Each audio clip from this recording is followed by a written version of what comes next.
Hoje você vai entender como a busca por felicidade pode estar deixando a sua vida cada vez pior. Eu sei que pode parecer estranho, mas é isso mesmo que eu disse.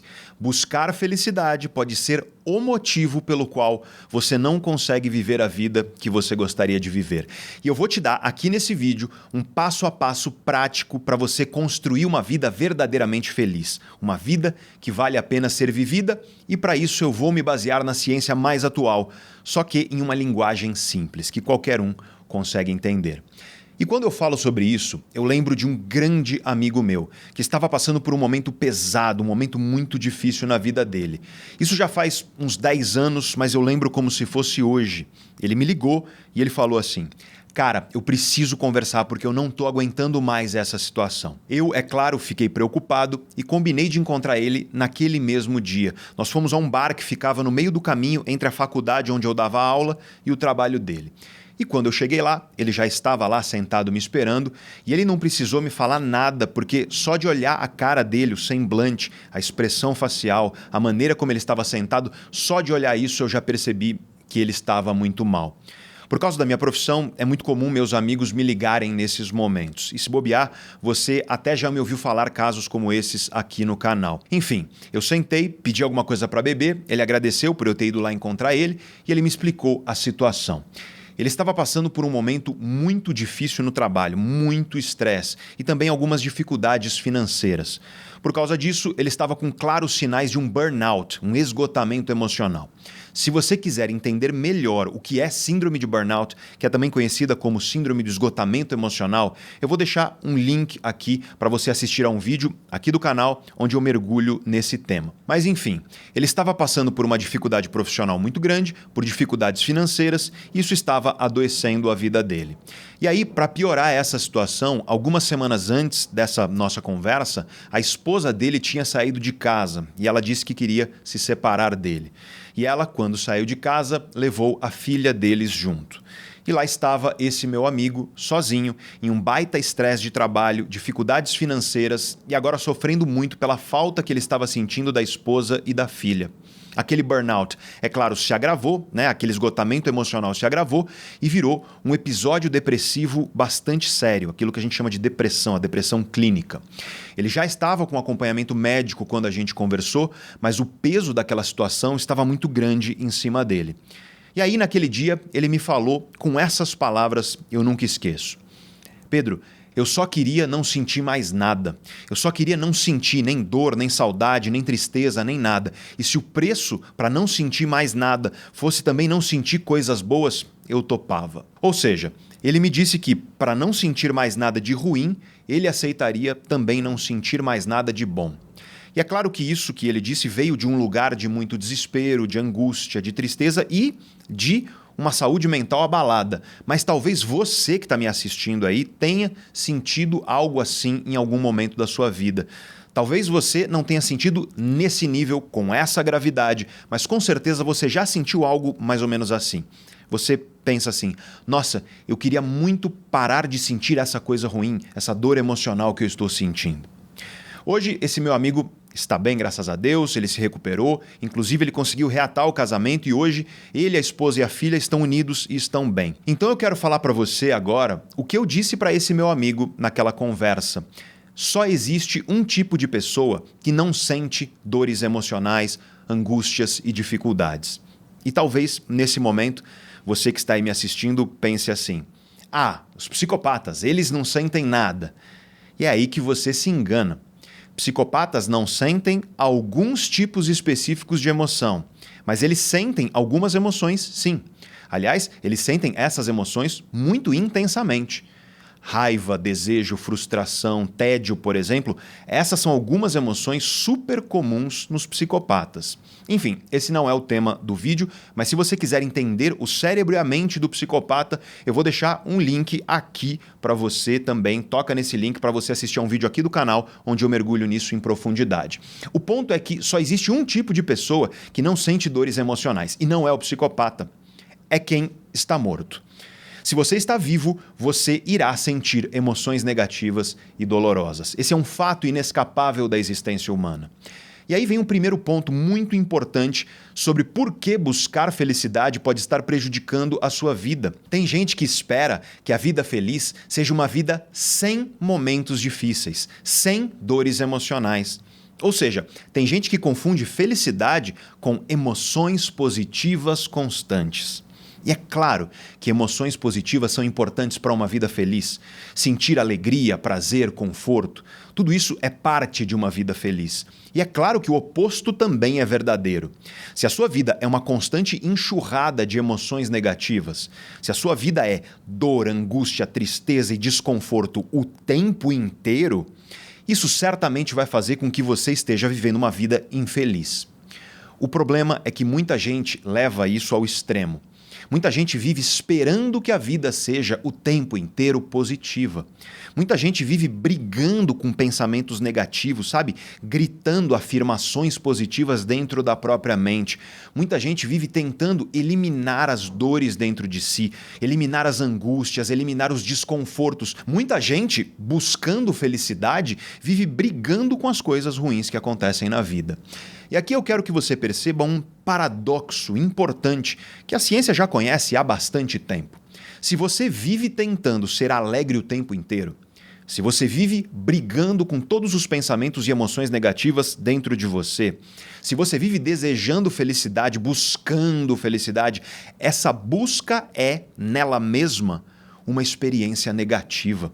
Ou seja, o ato de viver buscando felicidade e brigando com o que é negativo, ele vai produzir dentro de você coisas negativas. É simplesmente ruim, é simplesmente desagradável viver buscando algo que você não tem e brigando com as pedras que estão no seu caminho. É desagradável viver brigando com pensamentos e sentimentos dentro de você. É desagradável lutar o tempo inteiro para tentar fazer as coisas ficarem boas.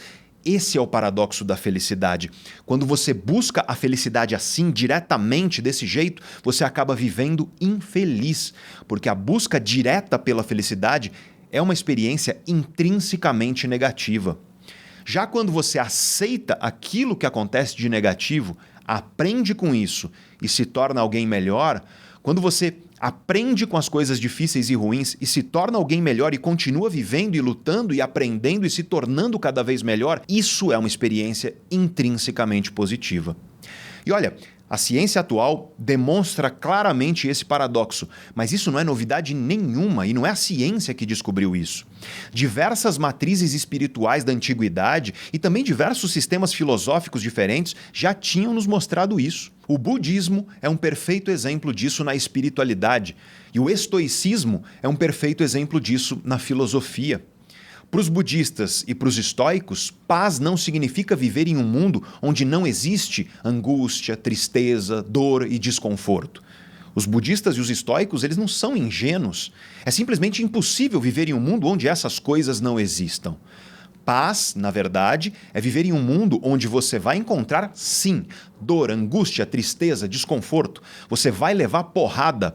Acontecerão coisas que você não controla e essas coisas vão te machucar.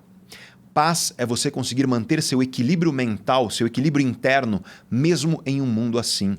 Paz é você conseguir, portanto, manter o seu equilíbrio interior, mesmo quando tudo ao seu redor está desmoronando ou te machucando.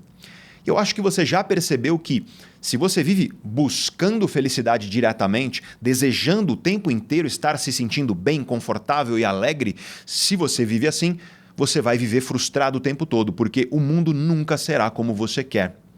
Então, se buscar a felicidade diretamente não é a solução, a pergunta que fica é: o que você deve fazer para viver uma vida feliz? O segredo, gente, é buscar a felicidade indiretamente. E para isso, em primeiro lugar, você precisa se tornar antifrágil. Antifragilidade é um conceito popularizado pelo grande escritor estatístico Nassim Taleb. Ele tem um livro, aliás, chamado justamente Antifrágil, que eu recomendo muito que você leia. Antifragilidade é a evolução do conceito de resiliência. Resiliência é você levar porrada e conseguir se levantar, se reerguer. Resiliência, então, é você sofrer e conseguir se recuperar. Isso é importante para a vida humana? É claro que sim. Mas o conceito de antifragilidade é mais completo e muito mais útil. Antifragilidade é você levar porrada e não apenas conseguir se levantar, se reerguer.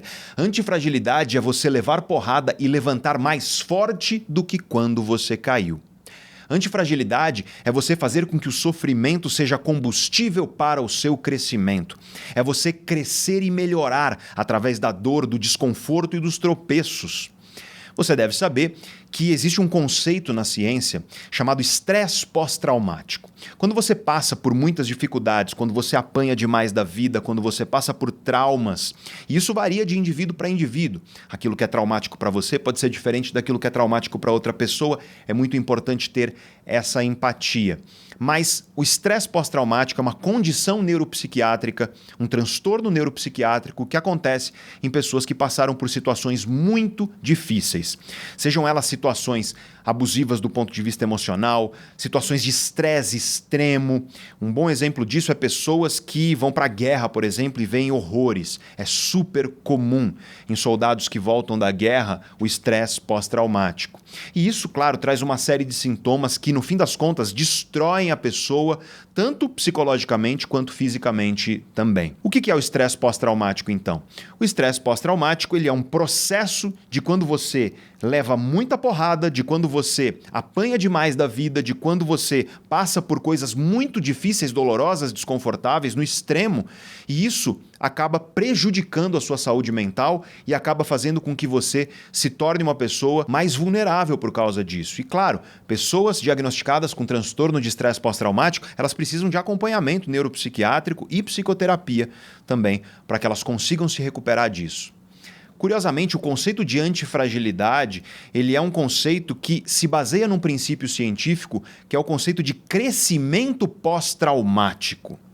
Isso é muito interessante de você entender. Então nós temos o estresse pós-traumático, que é o adoecimento devido ao excesso de estresse, dificuldades, dores e desconforto, traumas, enfim. E nós temos o crescimento pós-traumático, que é quando você passa por dores, dificuldades, desconfortos, mas você sai disso ainda mais forte. Na verdade, antifragilidade não é uma coisa que existe só no cérebro e na mente humana. Antifragilidade é algo que existe na natureza de maneira geral. Para pensar no seu corpo, para pensar nos seus músculos. O que acontece com o seu corpo quando você vai fazer musculação, por exemplo? Ora, ao fazer os exercícios de musculação, ou seja, ao puxar ferro, como se diz por aí, ao levantar peso, você está estressando a sua musculatura. Inclusive, quando você está num peso adequado, você está causando microlesões na sua musculatura. E aí o que acontece? Quando você tem o descanso devido e você se alimenta da maneira correta, o seu corpo é antifrágil. Ele vai fazer o quê? Ele vai reconstruir o teu músculo, só que não vai reconstruir igual, não é resiliência. Ele vai reconstruir o teu músculo ainda maior e mais forte. Para quê? Para que você aguente mais peso ainda daqui para frente. E é por isso que progressão de carga é algo muito importante, por exemplo, na musculação, para você ter a hipertrofia, né? O crescimento da musculatura. É você desafiar cada vez mais o teu músculo com saúde, de maneira adequada, para você não ter uma lesão grave que aí vai te tirar do jogo, mas enfim, o que você vai fazer é desafiar progressivamente o teu músculo e como o teu corpo é um sistema antifrágil, ele vai recuperar o teu músculo não apenas na resiliência, mas na antifragilidade. Teu músculo volta mais forte do que ele era antes. Então, eu gostaria que você percebesse que existem sistemas antifrágeis na natureza como um todo e o seu corpo, nosso corpo humano, ele é um sistema antifrágil. Deixa eu te dar outro exemplo de antifragilidade. Esse é um exemplo muito pessoal e, na verdade, se não fosse esse exemplo, você não estaria aqui. Por quê? Porque eu criei este canal aqui, o canal Neurovox no YouTube, quando eu estava passando por um momento de gigantesca dificuldade. Eu estava passando por uma séria ruptura profissional, e depois, logo em seguida, teve uma ruptura romântica, num relacionamento romântico. E isso me levou para o buraco, gente. Um dos piores momentos da minha vida. Poucos momentos piores do que esse eu tive na minha vida. E aí o que aconteceu foi que eu usei o conhecimento que eu tenho para transformar aquilo que estava muito difícil e muito ruim, muito traumático emocionalmente para mim, em algo que me tornasse melhor. E o caminho para isso foi construir esse canal, para ajudar você. Você que pode estar passando por uma dificuldade emocional, ajudar você é algo que permitiu a mim sair mais forte daquele momento difícil. E esse canal, que hoje já passa de 3 milhões de inscritos, ele é fruto, portanto, de um processo de antifragilidade que eu tive no ano de 2016. E se você chegou até aqui, é porque autoconhecimento, entender teu cérebro, tua mente, teu comportamento, isso é importante para você. E é isso que eu faço aqui no canal Neurovox. Eu te trago a ciência mais atual, só que em uma linguagem simples que todo mundo consegue entender. E se você considera esse um nobre objetivo, eu te peço do fundo do coração um gesto que não vai te custar nada, mas pra gente é valioso demais, que é você se inscrever aqui no canal, apertar o botão de inscrição aí embaixo. E se você já for inscrito, é você apertar o sininho do lado para ativar as notificações e para que você seja avisado quando nós postarmos um vídeo novo. Nós não postamos muito porque olha o tamanho desse vídeo, olha a complexidade. Então, já que nós não postamos muito, é importante que você seja avisado quando a gente postar por aqui. Se você puder e se você quiser, é claro, então, se inscrever no canal e apertar o sininho de notificações. E já que você vai fazer isso, se você puder e se você quiser, apertar o joinha, o botão de curtir aqui esse vídeo, que ajuda a gente demais também. Mas bora voltar para o nosso tema. O meu amigo, ele estava passando por um momento muito difícil, mas o que ele fez, e é claro que eu aconselhei ele naquela conversa a isso, é aprender com aquilo para que ele se tornasse mais forte, tanto na questão profissional quanto na relação dele com a esposa. E graças a isso, hoje profissionalmente ele está bem e hoje ele também está bem com a família.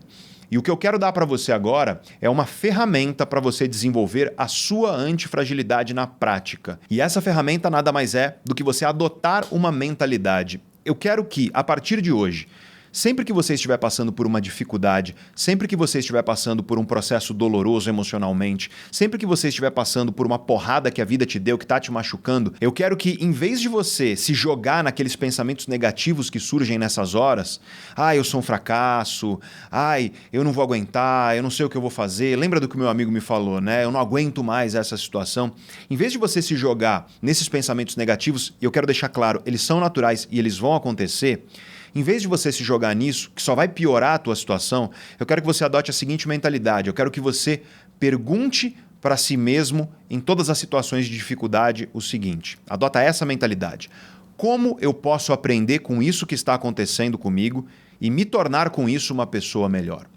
Gente, parece a coisa mais simples do mundo, parece até banal, mas essa simples mudança de mentalidade, em vez de você ceder às reclamações, às lamúrias, em vez de você ceder aos pensamentos negativos, você mudar a tua mentalidade para você focar no que você pode aprender para se tornar melhor, isso vai ser uma virada de jogo absurda nos resultados da sua vida. Coisas ruins vão acontecer. A única escolha que você tem é o que você vai fazer com isso de ruim que está acontecendo com você. A primeira opção é você reclamar, ceder aos pensamentos negativos e os sentimentos negativos e encolher. A segunda opção, que é essa que eu estou te dando aqui, é você aprender com isso e crescer com isso. E se você não está dando conta disso sozinho, é muito importante que você saiba que pedir ajuda é um caminho perfeitamente aceitável. Pedir ajuda profissional, psicoterapia, um acompanhamento neuropsiquiátrico, se isso for necessário. Então, esse é o caminho para você enfrentar as dores e as dificuldades. Mas aí, você pode perguntar para mim nesse momento, Pedro, e as coisas boas? Como é que nós devemos buscar aquilo que é bom? Tudo bem, eu entendi que quando acontecer uma coisa ruim, eu tenho que me tornar antifrágil e ter essa mudança de mentalidade. Mas eu não quero apenas ficar lidando com as coisas ruins, eu quero também buscar as coisas boas do jeito certo. Eu já disse para você, lembre-se do que eu te disse antes. O problema é você buscar diretamente a felicidade. Lembre-se, o problema é você ficar naquela vida onde você quer o tempo inteiro ficar brigando com as coisas negativas ou então reclamando sobre elas, lamuriando sobre elas.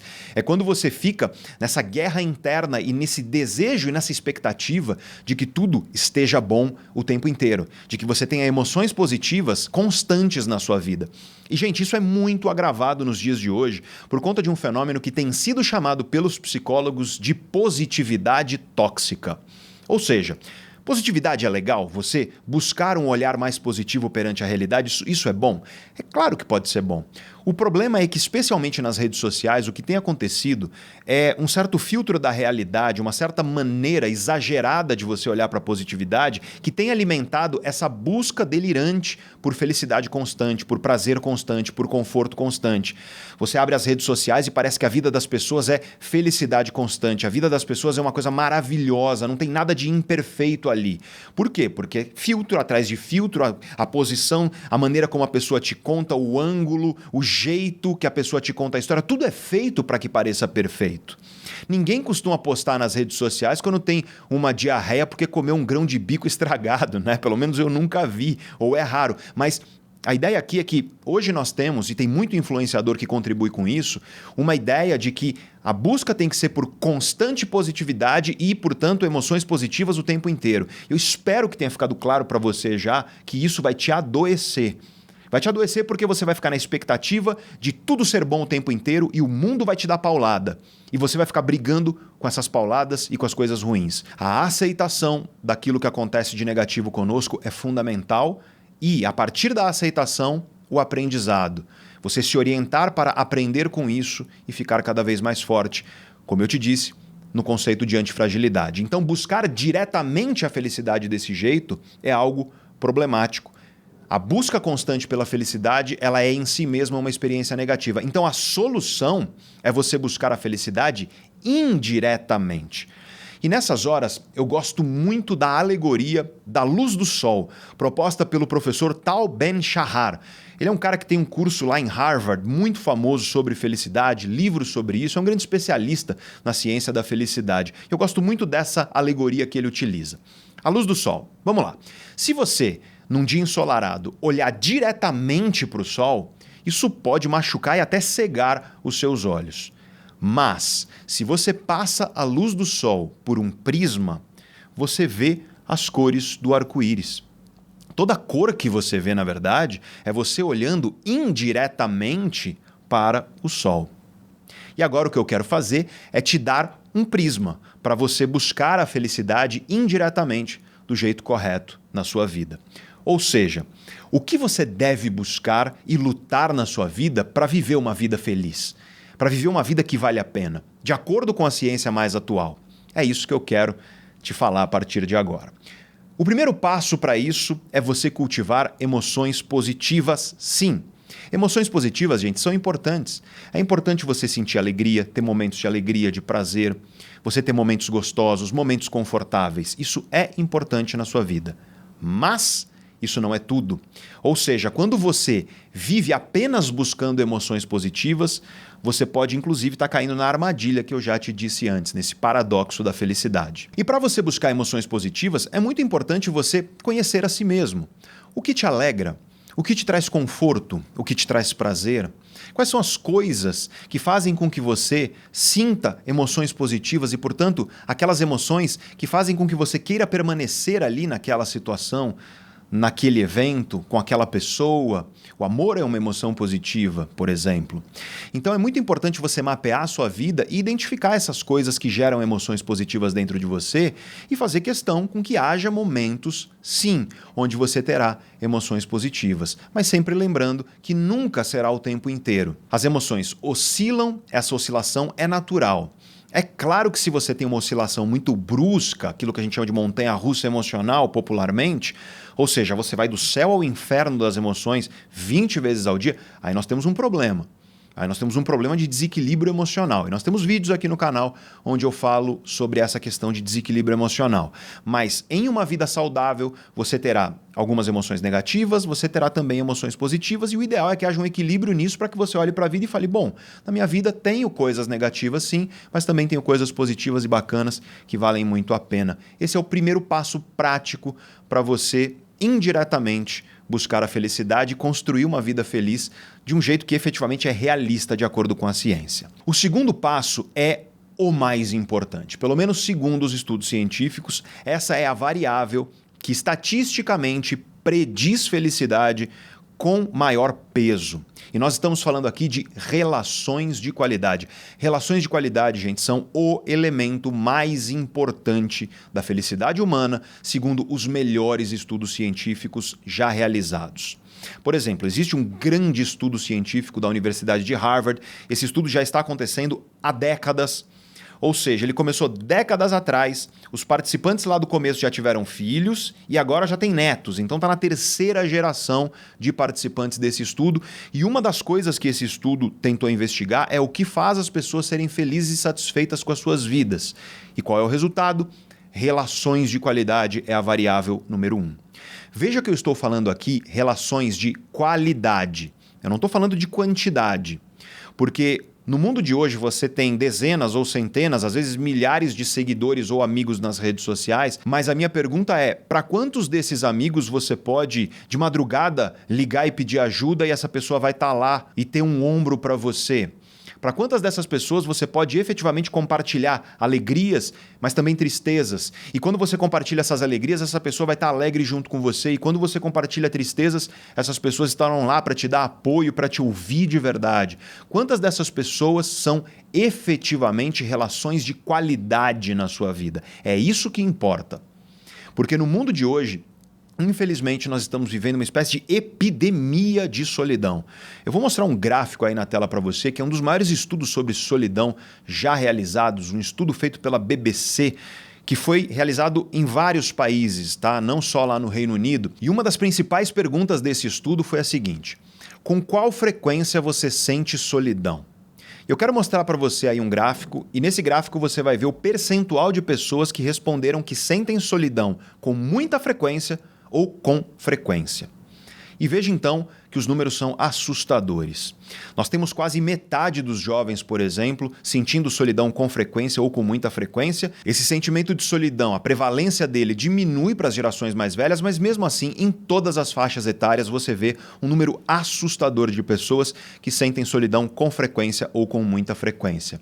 E é um paradoxo isso se a gente parar para pensar, porque vivemos em um mundo onde teoricamente, as redes sociais estão nos conectando. Nunca tivemos tanta oportunidade de nos conectar com outras pessoas. E é por isso que eu quero frisar aqui a questão da qualidade. Não basta você se conectar com pessoas em quantidade e de maneira superficial. Esse é o grande problema das redes sociais. Sim, nas redes sociais você se conecta com muita gente, só que essas conexões elas são rasas, elas são superficiais.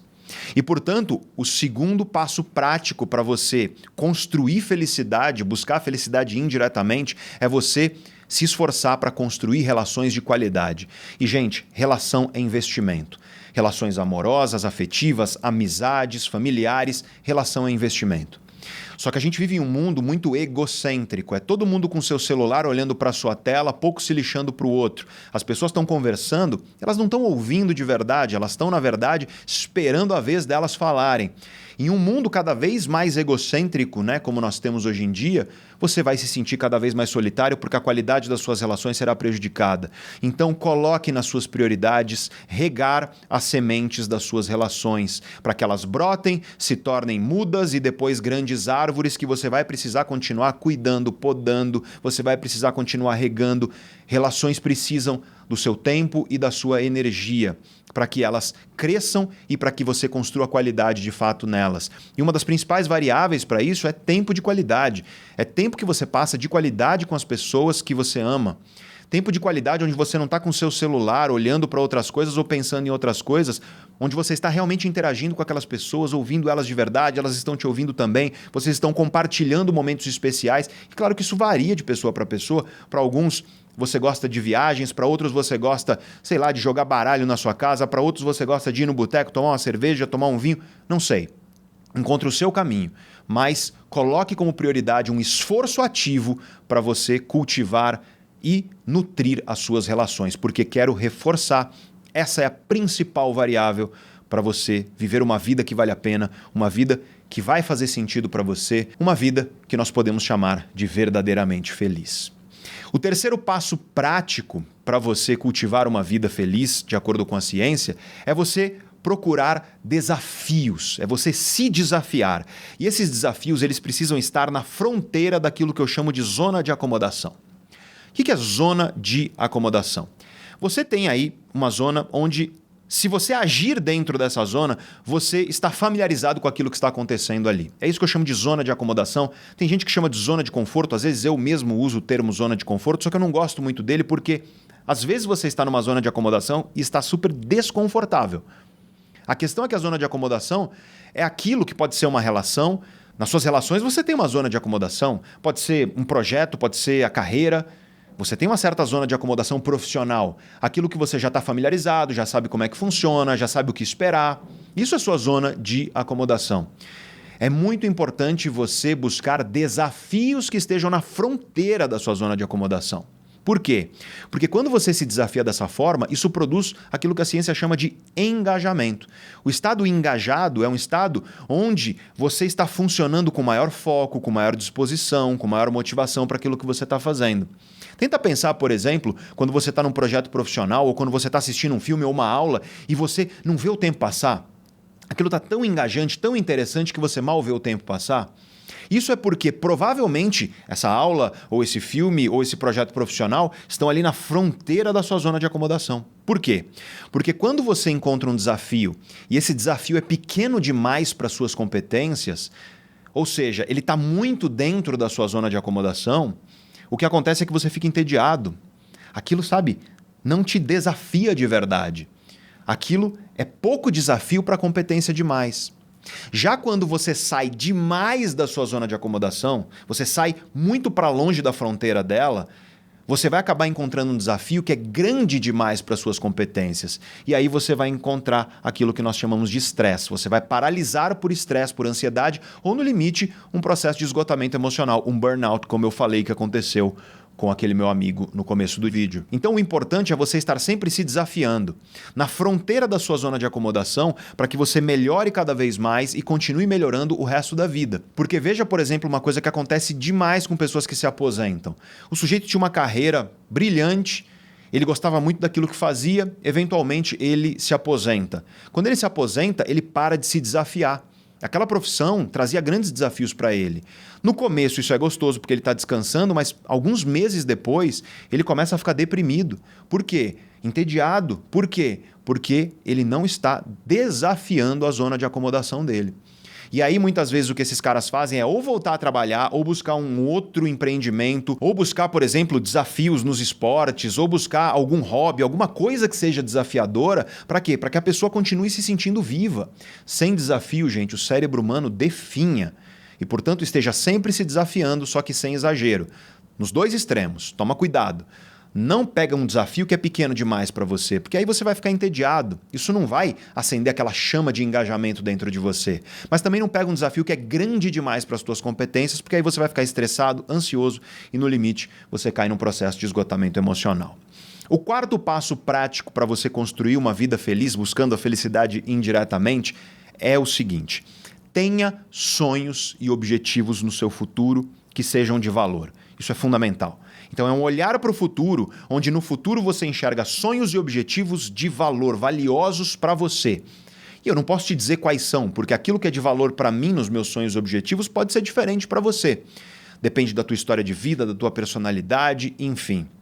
Mas tenha sonhos e objetivos futuros, isso é fundamental. Se você não tem esse norte na sua bússola emocional, a tua vida definha, a tua vida começa a perder sentido. Então olhe para o futuro e sinta aquela empolgação gostosa de saber que você tem sonhos e objetivos para conquistar. Isso até o fim da sua vida, não importa a sua idade. Agora tem um outro elemento desse quarto passo.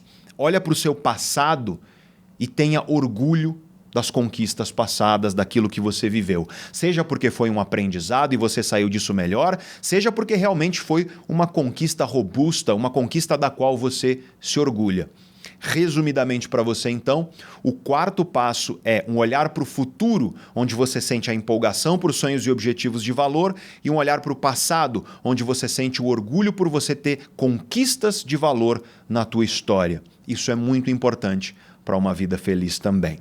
E vamos ao quinto e último passo prático para você construir uma vida feliz, para você conseguir olhar a luz do sol indiretamente quando o assunto é felicidade. E o quinto passo é: encontre espiritualidade na sua vida. E claro que nessa hora, quando eu falo de espiritualidade, você pode imaginar que eu estou falando de uma questão estritamente religiosa. E sim, para a maioria das pessoas, a espiritualidade ela é encontrada em experiências religiosas ou experiências espirituais no sentido mais religioso, no sentido da fé, no sentido da relação da pessoa com Deus, por exemplo. E sim, isso inclui aquilo que nós chamamos de espiritualidade, mas espiritualidade aqui, de um ponto de vista mais científico, é você encontrar na sua vida a sensação e a experiência de que aquilo que você está vivendo e fazendo é maior e mais importante do que você. E é claro que na espiritualidade, da relação da pessoa com Deus, ela encontra isso. Esse é o perfeito exemplo, porque Deus é maior e mais importante do que você e traz esse sentido para a sua vida. E esse é o ponto. É você buscar sentido ao você experienciar uma vida onde você tem a sensação de que você está vivendo algo que é maior e mais importante do que você. Então, a religião, ou mesmo você que é uma pessoa espiritualizada sem religião, isso traz um senso de sentido para a sua vida, que é o que nós chamamos de espiritualidade. Mas mesmo você que é ateu ou que é agnóstico, você pode encontrar a espiritualidade. Um ótimo exemplo disso é um livro de um grande neurocientista e filósofo chamado Sam Harris. O nome desse livro é Despertar, um guia para a espiritualidade sem religião. Então, ele é um ateu, confesso, e ele escreve um livro sobre espiritualidade, na perspectiva dele. O que eu gostaria que você entendesse aqui é que a espiritualidade, no sentido que eu estou te trazendo, é você construir na sua vida, fazer na sua vida, buscar na sua vida experiências, projetos, relações, coisas que fazem com que você sinta que você está vivendo por algo que é maior e mais importante do que você. Tem gente que encontra essa espiritualidade na família, no ato de ver o seu filho crescer e se tornar um ser humano cada vez melhor, por exemplo. Isso vai variar. Então, eu não posso te dizer aqui qual vai ser o teu caminho para essa espiritualidade, mas o que eu quero que você busque é um caminho seu para conseguir essa experiência na sua vida. Porque sem esse senso de propósito e sentido, certamente a vida vai ficando um pouquinho mais murcha, um pouquinho mais encolhida. Aliás, talvez você sinta isso nos dias de hoje. Talvez você sinta que nos dias de hoje é muito difícil você encontrar sentido, as coisas parecem meio vazias. E eu gravei um vídeo sobre isso aqui no canal. Eu vou deixar um link aqui para você acessar esse vídeo. Caso você esteja sentindo essa experiência, queira saber por que isso acontece e o que você pode fazer para fugir desse problema que muita gente tem sentido nos dias de hoje. Então, esses são os 5 passos práticos para você construir a felicidade do jeito certo, buscar a felicidade indiretamente. Veja que o que você está buscando não é felicidade. O que você está buscando é construir esses 5 passos. E aí a felicidade, gente, ela vai ser uma consequência natural se você focar nesses 5 grandes passos. Eu só quero alertar você para um perigo muito grande, que é uma coisa que as pessoas costumam dizer por aí, e eu entendo que é de um lugar de boa intenção.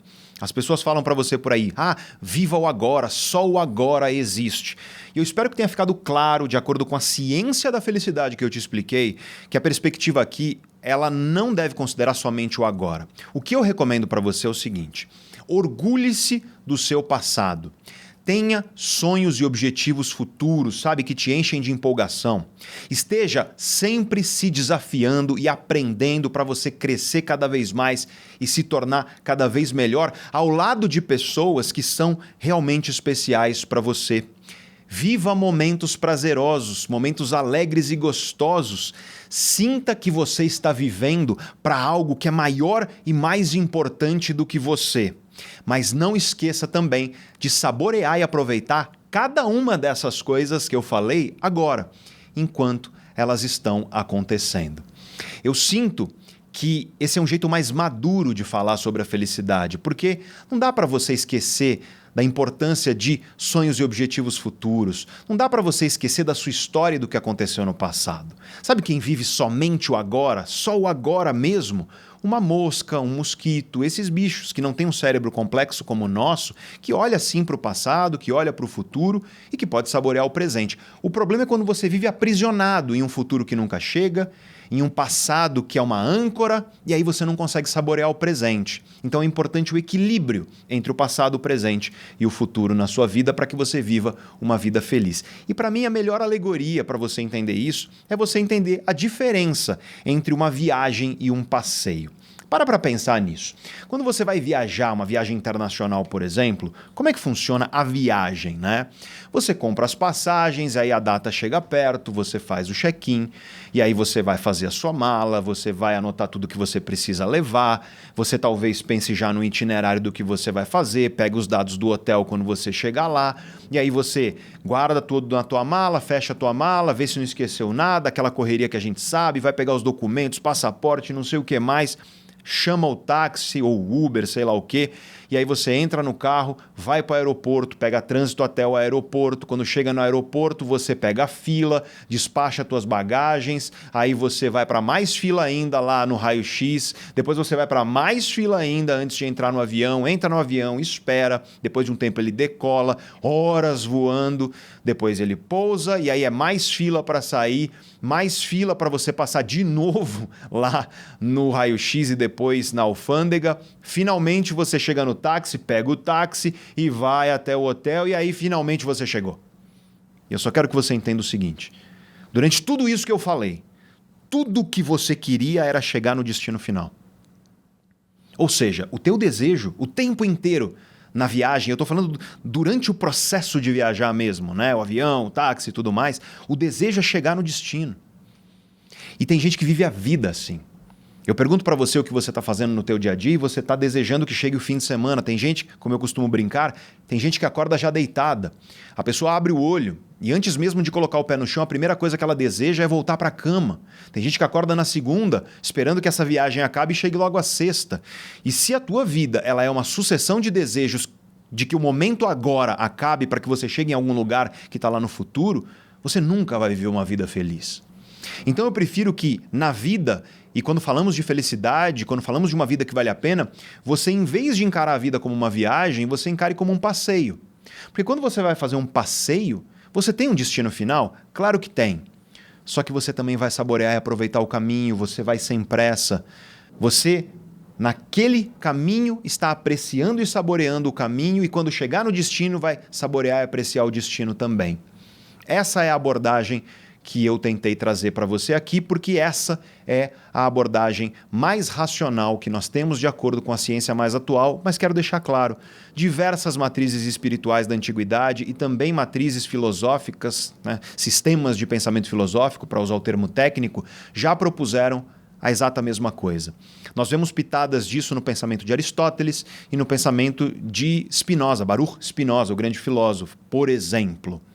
Então, quero deixar claro que a ciência, nesse caso, apenas confirma verdades modernas na sabedoria antiga. Parabéns por você ter chegado até o final desse vídeo. Um longo vídeo como esse não é qualquer um que chega ao final.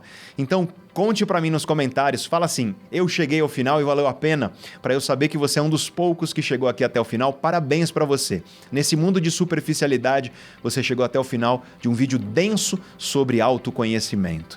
Se você puder e se você quiser, eu quero reiterar o convite para você se inscrever aqui no canal e se você já for inscrito, apertar o sininho de notificações para que você seja avisado sempre que a gente postar um vídeo novo. Muito, muito obrigado por ter ficado comigo até aqui. Se você quiser continuar assistindo, eu quero deixar esse vídeo aqui para você que eu tenho certeza que você vai gostar. E se você quer assistir vídeos e conteúdos para você desenvolver a sua carreira e a sua vida financeira com conhecimento científico, eu deixo esse vídeo aqui para você. Tenho certeza de que você vai gostar também. Grande abraço para você, muito obrigado e até o próximo.